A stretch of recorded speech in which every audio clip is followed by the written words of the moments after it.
All right, kiddos, today we are going to finish chapter 7. There's just like 2 pages left, and read chapter 8 and chapter 9. So if you have your Holes book, go ahead and grab it and follow along so you can learn about reading while I'm reading. So you remember the chapter 7, the one we're on, is the chapter that's flashing back to tell us about Stanley's no good pig-stealing great-great-grandfather, Elia, and flashing forward to tell us about Stanley's first day at camp. So we're flashing back and flashing forward. When we stopped, he was digging that hole. That first hole had to be 5 feet in all areas, and he was just struggling, and he was the last one, and everybody was done, and he just couldn't get it done. It was just really hard. And now we're going to begin by flashing back to hear the end of the great-great-grandfather story. Remember that Elia wanted to marry a girl in Latvia, and he carried the pig up the mountain every day, and in the end he decided he didn't want to marry the girl, and he gave her the pig and he left, but he broke his promise to Madame Zeroni. So keep that in mind. Here we go. In America, Elia learned to speak English. He fell in love with a woman named Sarah Miller. She could push a plow, milk a goat, and most important, think for herself. She and Elia often stayed up half the night talking and laughing together. Their life was not easy. Elia worked hard, but bad luck seemed to follow him everywhere. He always seemed to be in the wrong place at the wrong time. He remembered Madame Zeroni telling him that she had a son in America. Elia was forever looking for him. He'd walk up to complete strangers and ask if they knew someone named Zeroni, or had ever heard of anyone named Zeroni. No one did. Elia wasn't sure what he'd do if he ever found Madame Zeroni's son anyway. Carry him up a mountain and sing the pig lullaby to him? After his barn was struck by lightning for the 3rd time, he told Sarah about his broken promise to Madame Zeroni. "I'm worse than a pig thief," he said. "You should leave me and find someone who isn't cursed." "I'm not leaving you," said Sarah. "But I want you to do one thing for me." "Anything," said Elia. Sarah smiled. "Sing me the pig lullaby." He sang it for her. Her eyes sparkled. "That's so pretty. What does it mean?" Elia tried his best to translate it from Latvian into English, but it wasn't the same. "It rhymes in Latvian," he told her. "I could tell," said Sarah. A year later, their child was born. Sarah named him Stanley because she noticed that Stanley was Yelnats, spelled backward. Sarah changed the words of the pig lullaby so that they rhymed, and every night she sang it to little Stanley. If only the woodpecker sighs, the bark on the tree was as soft as the skies, while the wolf waits below, hungry and lonely, crying to the moon, if only. Back to Stanley. Stanley's hole was as deep as his shovel, but not quite wide enough on the bottom. He grimaced as he sliced off a chunk of dirt, then raised it up and flung it onto a pile. He laid his shovel back down in the bottom of his hole, and to his surprise, it fit. He rotated it and only had to chip off a few chunks of dirt here and there before it could lie flat across his hole in every direction. He heard the water truck approaching and felt a strange sense of pride at being able to show Mr. Sir or Mr. Pendanski that he had dug his first hole. He put his hands on the rim and tried to pull himself up. He couldn't do it. His arms were too weak to lift his heavy body. He used his legs to help, but he just didn't have any strength. He was trapped in his hole. It was almost funny, but he wasn't in the mood to laugh. "Stanley!" he heard Mr. Pendanski call. Using his shovel, he dug 2 footholds in the whole wall. He climbed out to see Mr. Pendanski walking over to him. "I was afraid you'd fainted," Mr. Pendanski said. "You wouldn't have been the first." "I'm finished," Stanley said, putting his blood-spotted cap back on his head. "All right," said Mr. Pendanski, raising his hand for a high five, but Stanley ignored it. He didn't have the strength. Mr. Pendanski lowered his hand and looked down at Stanley's hole. "Well done," he said. "You want to ride back?" Stanley shook his head. "I'll walk." Mr. Pendanski climbed back into the truck without filling Stanley's canteen. Stanley waited for him to drive away, then took another look at his hole.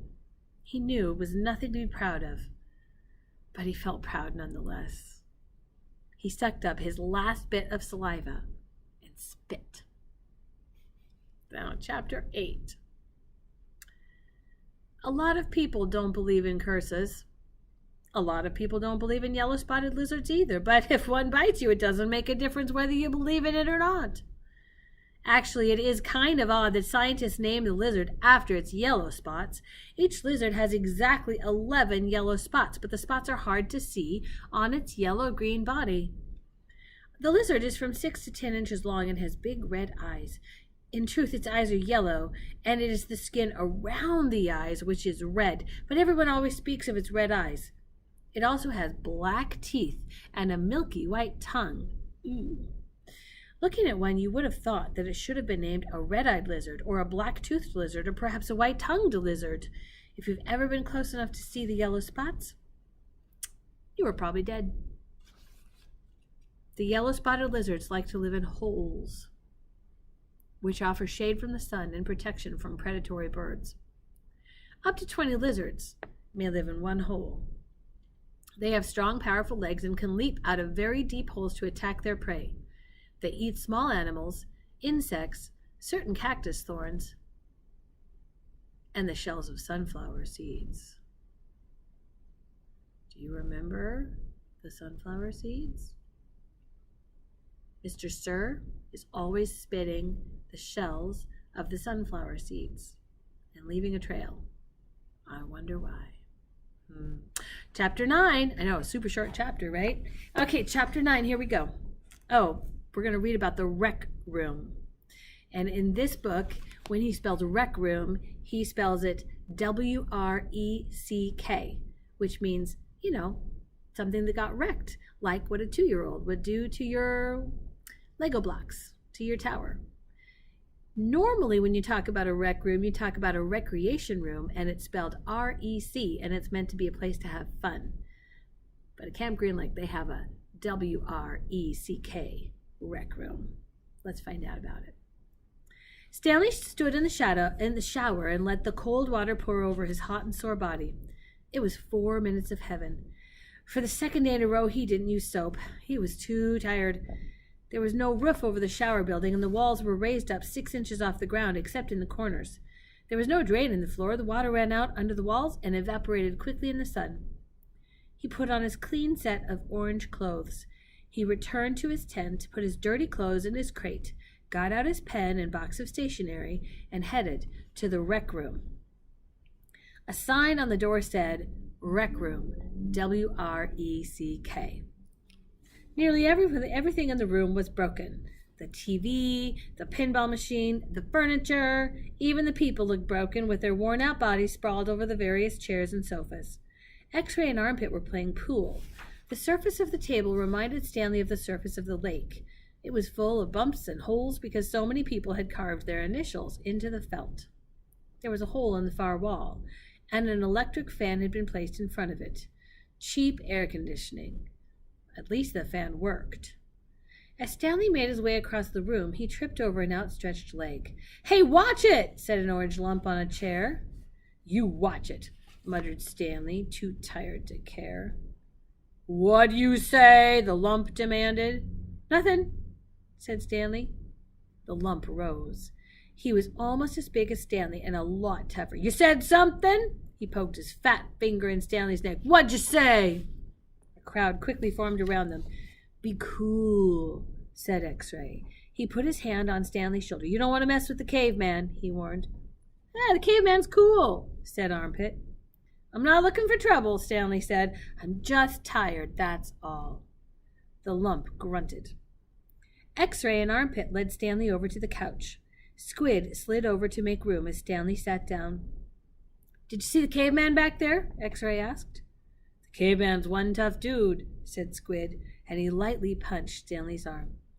Stanley leaned back against the torn vinyl upholstery. Despite his shower, his body still radiated heat. "I wasn't trying to start anything," he said.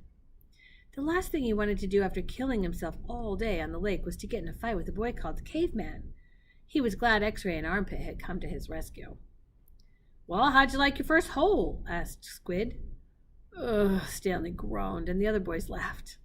Well, the first hole's the hardest, said Stanley. No way, said X-Ray. The second hole's a lot harder. You're hurting before you even get started. If you think you're sore now, just wait and see how you feel tomorrow morning, right? That's right, said Squid. Plus the fun's gone, said X-Ray. The fun? Asked Stanley. Don't lie to me, said X-Ray. Bet you always wanted to dig a big hole. Am I right? Stanley had never really thought about it before, but he knew better than to tell X-Ray he wasn't right.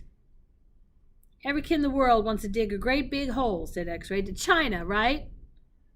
All right, said Stanley. See what I mean, said X-Ray. That's what I'm saying. But now the fun's gone, and you still got to do it again, and again, and again. Camp fun and games, said Stanley. What's in the box? Asked Squid. Stanley had forgotten he had brought it. Paper. I was going to write a letter to my mother. Your mother? Laughed Squid. She'll worry if I don't. Squid scowled. Stanley looked around the room. This was the one place in camp where the boys could enjoy themselves. And what did they do? They wrecked it. The glass on the TV was smashed, as if someone had put his foot through it. Every table and chair seemed to be missing at least one leg. Everything leaned. He waited to write the letter until after Squid had gotten up and joined the game of pool. Dear Mom, today was my first day at camp, and I've already made some friends. We've been out on the lake all day, so I'm pretty tired. Once I pass the swimming test, I'll get to learn how to water ski. Does that really sound like Stanley's first day at Camp Green Lake? Why is he saying these things to his mother? He stopped writing as he became aware that somebody was reading over his shoulder. He turned to see Zero standing behind the couch. I don't want her to worry about me, he explained. Zero said nothing. He just stared at the letter with a serious, almost angry look on his face. Stanley slipped it back into the stationery box. Did the shoes have red X's on the back? Zero asked him. It took Stanley a moment, but then he realized Zero was asking about Clyde Livingston's shoes. Yes, they did, he said. He wondered how Zero knew that. Brand X was a popular brand of sneakers. Maybe Clyde Livingston made a commercial for them. Zero stared at him for a moment with the same intensity with which he had been staring at the letter. Stanley poked his finger through a hole in the vinyl couch and pulled out some of the stuffing. He wasn't aware of what he was doing. Come on, caveman, dinner, said Armpit. You coming, caveman? Said Squid. Stanley looked around to see that Armpit and Squid were talking to him. Sure, he said. He put the piece of stationery back in the box, then got up and followed the boys out to the tables. The lump wasn't the caveman. He was. He shrugged his left shoulder. It was better than Barf Bag. Oh, the names of these kids. Crazy, crazy. That's the end of that chapter. Hope you're enjoying it. We are having a great time, and we miss you, and can't wait to see you all back in class.